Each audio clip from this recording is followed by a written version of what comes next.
Hello বন্ধুরা, কেমন আছো সবাই? আমি অনুরাধা আবারও এসে গেছি। আজকে করব লাল শাক ভাজা। লাল শাকগুলো ভালো করে পরিষ্কার করে ধুয়ে জল ঝরাতে রেখেছি। এবারে শাকগুলো কেটে নেব। দেখো, শাকগুলো ছোট ছোট করে কেটে নিয়েছি। আমি নিরামিষ শাক রান্না করব। তোমরা চাইলে একটু রসুন দিতে পারো, রসুন দিলে খেতে ভালো লাগে। এবার কড়াইতে তেল দিয়ে দিয়েছি, তাতে দিয়ে দেব শুকনো লঙ্কা আর কালো জিরে ফোড়ন। ফোড়নটা একটু ভেজে নেব। আমার ভিডিওগুলো যদি ভালো লাগে লাইক শেয়ার কমেন্ট করে উৎসাহিত করো, আর পুরো ভিডিওটা দেখার অনুরোধ রইল।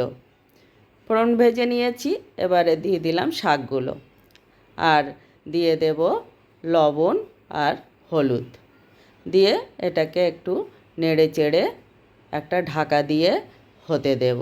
দেখো, এবারে ঢাকা দিয়ে দিলাম, সিদ্ধ হয়ে যাবে। এদিকে কিছু ভাজা বাদাম নিয়েছি, এটা হাফানদিস্তায় একটু গুঁড়ো করে নেব, মানে মিহি করব না, একটু দানা দানা থাকবে, এইভাবে করে নেব। দিয়ে দিলাম একটা কাঁচা লঙ্কা, জল শুকিয়ে গেছে। এবারে শাকগুলো একটু সাইডে সরিয়ে রেখে একটু তেল দেব। এটা অন্য কড়াইতেও করা যেত, আমি একবারেই করে নিচ্ছি। তেলটা একটু গরম হতে দেব। এবারে দিয়ে দেব একটু পোস্তটা একটু ভেজে নেব। পোস্তটা ভেজে নিয়েছি, এবারে দিয়ে দেব বাদামের গুঁড়োটাও দিয়ে এটাও একটু ভেজে নেব। সব ভেজে নিয়েছি, এবারে মিশিয়ে দেব।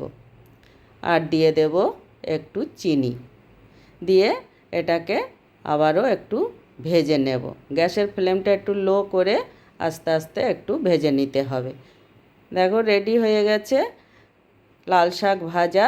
তোমাদের কেমন লাগলো কমেন্ট করে জানাবে।